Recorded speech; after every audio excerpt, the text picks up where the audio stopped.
Israël est en panique. Le peuple a peur. Les dirigeants sont silencieux. Les bunkers se remplissent et les alarmes ne s'arrêtent plus. Pendant des années, Israël a attaqué, bombardé, occupé. Mais cette fois, ce n'est pas la Palestine. C'est l'Iran qui l'a provoqué. Et l'Iran a répondu. Aujourd'hui, pour la première fois depuis des décennies, Israël est en train de vaciller. Et ce que les médias te montrent, ce n'est qu'une partie du tableau. Car derrière ces missiles, ces morts et ces attaques, il y a des vérités spirituelles puissantes, des prophéties oubliées, et des signes qui étaient déjà annoncés dans le Coran et les hadiths depuis des siècles. Dans cette vidéo, je vais te révéler pourquoi Israël est en train de perdre, pas seulement militairement, mais spirituellement.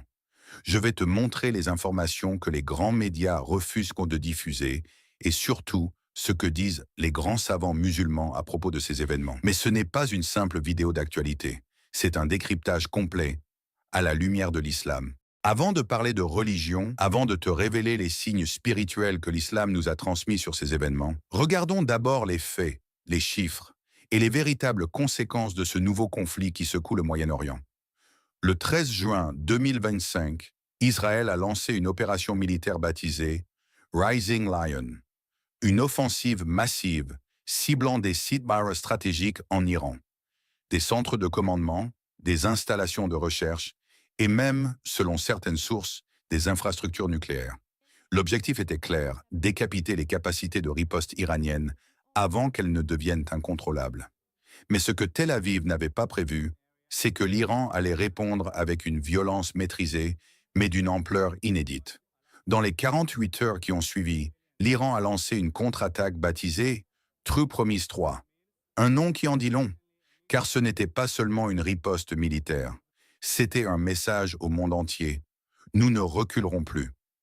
Plus de 350 missiles balistiques et drones d'attaque ont été envoyés en direction d'Israël. Des frappes coordonnées venant de plusieurs régions, certaines même depuis les bases alliées de l'Iran dans la région. Israël, surpris, a activé tous ses systèmes de défense, dômes de fer, fronde de David, Patriot. Mais même ces boucliers, parmi les plus avancés au monde, n'ont pas pu tout intercepter. Des zones stratégiques ont été atteintes. Des infrastructures ont été fortement endommagées.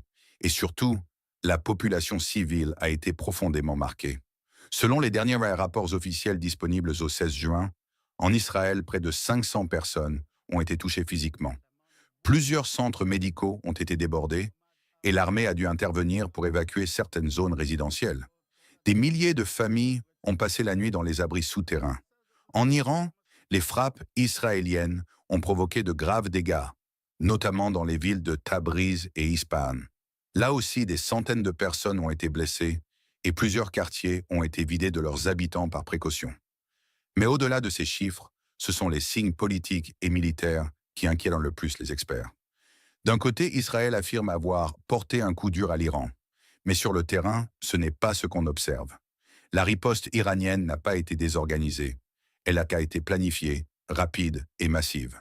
Et plus important encore, elle n'a pas provoqué un effondrement, mais au contraire, elle a renforcé l'unité nationale en Iran.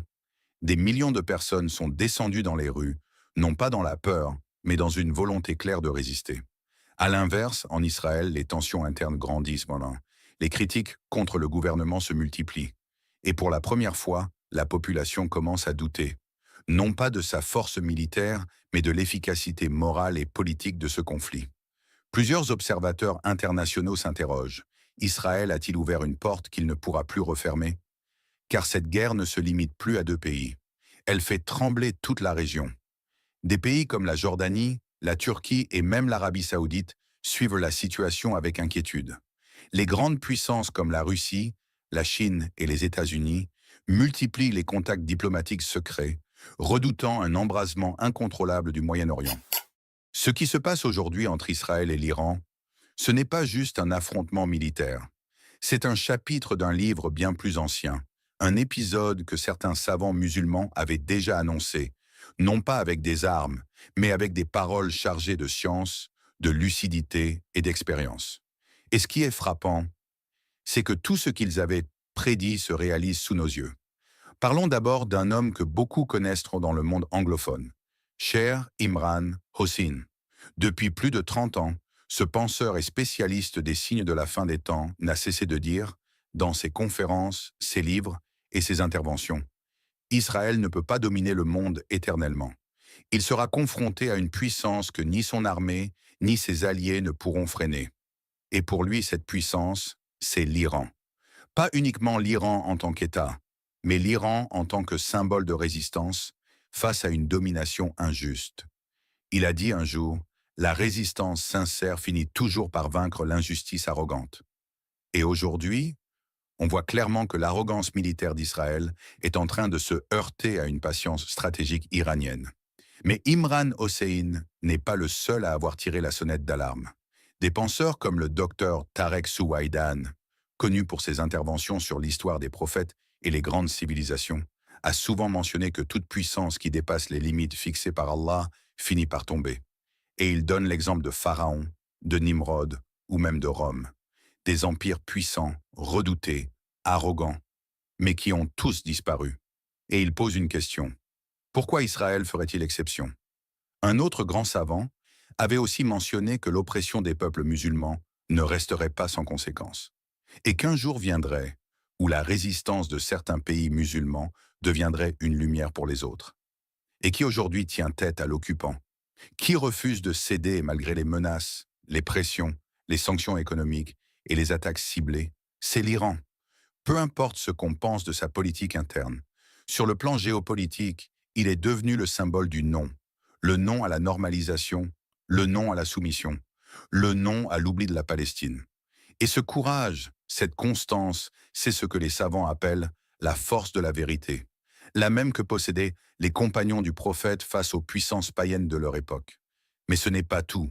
Certains savants contemporains, comme le Shair Saïd Raghea, dans ses rappels sur les signes de la fin des temps, ont évoqué que le conflit au Moyen-Orient allait un jour dépasser les frontières visibles, et que ce conflit serait l'un des signes majeurs de l'approche de l'heure.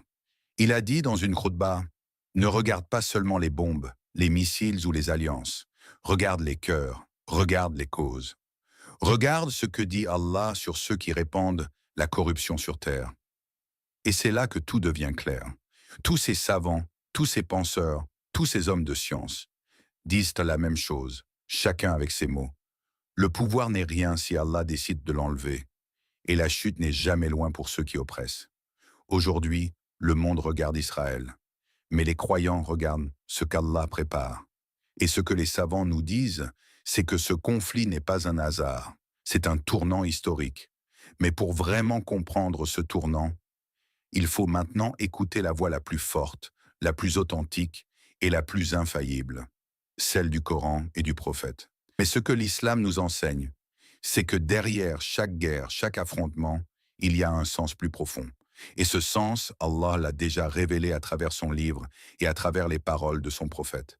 Dans la sourate Al-Isra, verset 104, Allah dit « Et nous avons dit aux enfants d'Israël, habitez la terre, mais lorsque viendra la promesse de la fin, nous vous ramènerons tous en foule. » Ce verset est souvent cité par les savants pour expliquer que le retour des enfants d'Israël sur la terre sainte n'est pas une bénédiction éternelle, mais un moment fixé, une épreuve et un prélude à un jugement.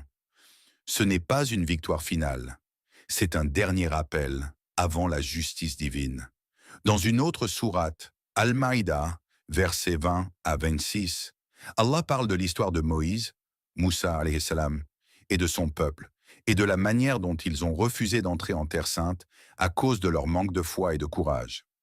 « Ô mon peuple, entrez dans la Terre Sainte que Dieu vous a prescrite, et ne revenez pas sur vos pas, sinon vous deviendrez perdants. » Mais ils ont refusé, et Allah les a punis par l'errance pendant 40 ans.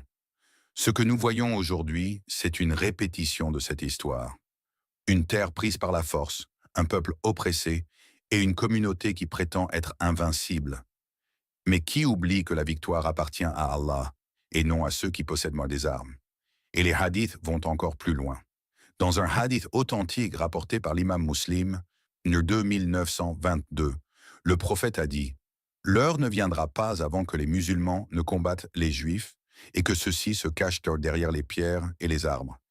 Et que les pierres et les arbres disent « Ô musulmans, serviteurs d'Allah, il y a un juif derrière moi, viens le faire justice. » Sauf le Gharqad, car c'est l'arbre des juifs. Ce hadith ne doit pas être compris comme un appel à la violence. Il s'agit d'un signe de la fin des temps, d'une prophétie qui indique qu'un jour, la vérité ne pourra plus être cachée et que même les pierres et les arbres dénonceront l'injustice. Et aujourd'hui, c'est ce qu'on voit. Les voix se lèvent. Des gens dans le monde entier, musulmans ou non, dénoncent ce qui se passe. La vérité sort. Les mensonges tombent. Et même ceux qui étaient silencieux commencent à parler.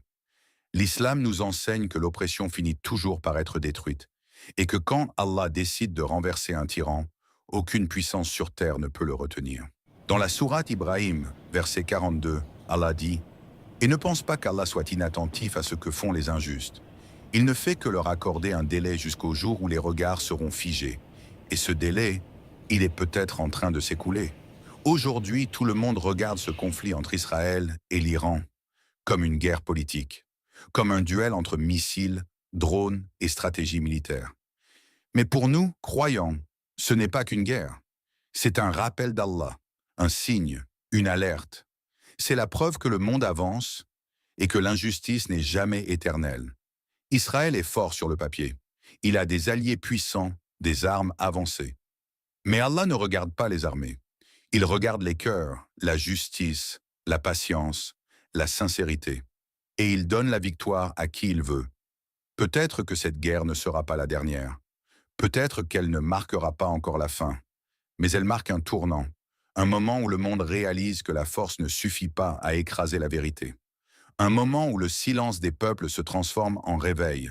Et toi, de ton côté, ne reste pas simple spectateur. Sois conscient, sois éclairé, sois du côté de la justice. Car le prophète a dit « Quiconque voit une injustice, qu'il la change avec sa main. S'il ne peut pas, alors avec sa langue. Et s'il ne peut pas, alors avec son cœur. Et cela est le plus faible degré de la foi. »